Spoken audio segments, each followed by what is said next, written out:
ಅತಿ ಭಕ್ತಿಪೂರ್ವಕವಾಗಿ ಗೌರವಿಸ್ತಾ ಇದ್ದೇನೆ. ಶಿವಗಂಗೋತ್ರಿ ಪ್ರಶಸ್ತಿ ಹಾಗೂ ರಜತ ಕಿರೀಟ ಪುರಸ್ಕಾರವನ್ನ ಶ್ರೀಮಠದಿಂದ ಮಾಡಲಾಗ್ತಾ ಇದೆ. ಸರ್ವ ಜನರು ಸಾಕ್ಷಿಯಾಗಬೇಕು. ಪೂಜ್ಯರಾದಿಯಾಗಿ ಶ್ರೀಯುತ ವಿಜಯೇಂದ್ರ ಅವರನ್ನ ಶಾಸಕರು ಹಾಗೂ ರಾಜ್ಯಾಧ್ಯಕ್ಷರು ಭಾರತೀಯ ಜನತಾ ಪಕ್ಷ ಇವರನ್ನ ಗೌರವಿಸಬೇಕು ಅಂತ ನಾನು ಮನವಿ ಮಾಡ್ತಿದ್ದೇನೆ. ಬರಲಿ ಒಂದು ಜೋರು ಚಪ್ಪಾಳೆ. ಮಹನೀಯರ ಬದುಕು, ಆ ರಾಜಕೀಯದ ಬದುಕು ಉನ್ನತ ಘಟ್ಟವನ್ನ ತಲುಪಲಿ. ಶ್ರೀಯುತ ಯಡಿಯೂರಪ್ಪರವರ ಕೊಡುಗೆ ನಮ್ಮ ಈ ನಾಡಿಗೆ ಅಪಾರ ಅಮೋಘ. ಹಾಗಾಗಿ ಅಂತಹ ಹಾದಿಯಲ್ಲಿ ಸಾಗಿ ಬರ್ತಾ ಇದೆ. ಪ್ರೀತಿಪೂರ್ವಕ, ಸ್ನೇಹಪೂರ್ವಕ, ಗೌರವಪೂರ್ವಕ ಕರತಾಳಗಳು ಬರಲಿ. ಅವರ ಬದುಕು ಬಂಗಾರವಾಗಿ ಬೆಳಗಲಿ. ಅವರ ರಾಜಕೀಯದ ಜೀವನ ಉತ್ತುಂಗ ಘಟ್ಟವನ್ನ ತಲುಪಲಿ ಅಂತ ನಾವೆಲ್ಲರೂ ಸೇರಿ ಶ್ರೀಮಠದ ಪರವಾಗಿ ಹರಿಸ್ತಾ ಇದ್ದೇವೆ. ಶ್ರೀಯುತ ಶ್ರೀ ಶ್ರೀ ಸಿದ್ದರಾಜ ಮಹಾಸ್ವಾಮಿಗಳ ಆಶೀರ್ವಾದ ಸದಾ ನಮ್ಮ ವಿಜಯೇಂದ್ರ ಸರ್ವರ ಮೇಲೆ ಇರಲಿ. ಜೊತೆಗೆ ಈ ವೇದಿಕೆಯಲ್ಲಿ ಹೆಸರಾಗಿರ್ತಕ್ಕಂತಹ ಎಲ್ಲ ಪೂಜ್ಯರ ಆಶೀರ್ವಾದ ಕೂಡ ಮಹನೀಯರಿಗೆ ಇರಲಿ. ಅವರ ರಾಜಕೀಯದ ಬದುಕು ಉನ್ನತ ಘಟ್ಟವನ್ನ ತಲುಪಲಿ. ಈ ನಾಡಲ್ಲಿ ಮುಖ್ಯಮಂತ್ರಿಯಾಗಿ ಮುಂದೆ ಬರಲಿ ಅಂತ ನಾವೆಲ್ಲರೂ ಕೂಡ ಜೋರು ಚಪ್ಪಾಳೆಯೊಂದಿಗೆ ಅವರಿಗೆ ಗೌರವವನ್ನು ಸಲ್ಲಿಸೋಣ.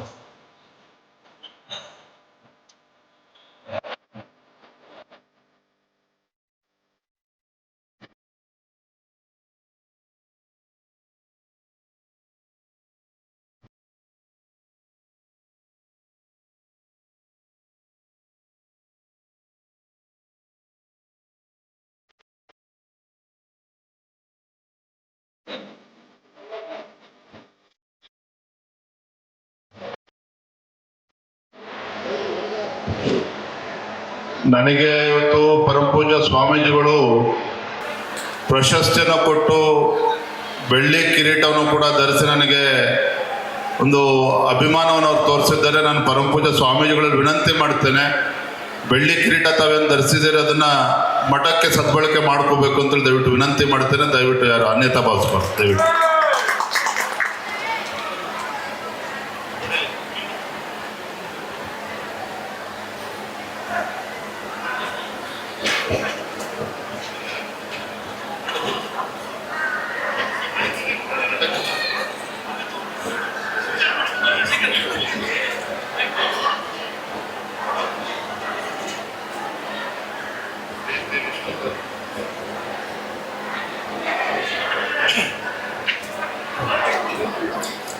ಓಂ ಗುರುಭ್ಯೋ ನಮಃ. ವಿಷ್ಣು ಪತ್ನಿಂ ಸಮೋಪೇತಂ ಸ್ವರ್ಣವರ್ಣಮಕೀತಲೆ ಅನೇಕ ರತ್ನ ಸಂಭೂತಿ ಭೂಮಿ ದೇವಿ ನಮಸ್ತುತಿ ಪ್ರತಿತಂ ಮಾಂ ದೇವಿ ಪವಿತ್ರ ಕುಲಚಾಸನಂ ಶುಭವಾದಾಯಿ ಸುಸಂಜೆಯಲ್ಲಿ ವಿಶ್ವಸೋಮ ಸಂವತ್ಸರದ ಮಾಂಗ ಅತಿ ಭಕ್ತಿಪೂರ್ವಕವಾಗಿ ಗೌರವಿಸ್ತಾ ಇದ್ದೇನೆ. ಶಿವಗಂಗೋತ್ರಿ ಪ್ರಶಸ್ತಿ ಹಾಗೂ ರಜತ ಕಿರೀಟ ಪುರಸ್ಕಾರವನ್ನ ಶ್ರೀಮಠದಿಂದ ಮಾಡಲಾಗ್ತಾ ಇದೆ. ಸರ್ವ ಜನರು ಸಾಕ್ಷಿಯಾಗಬೇಕು.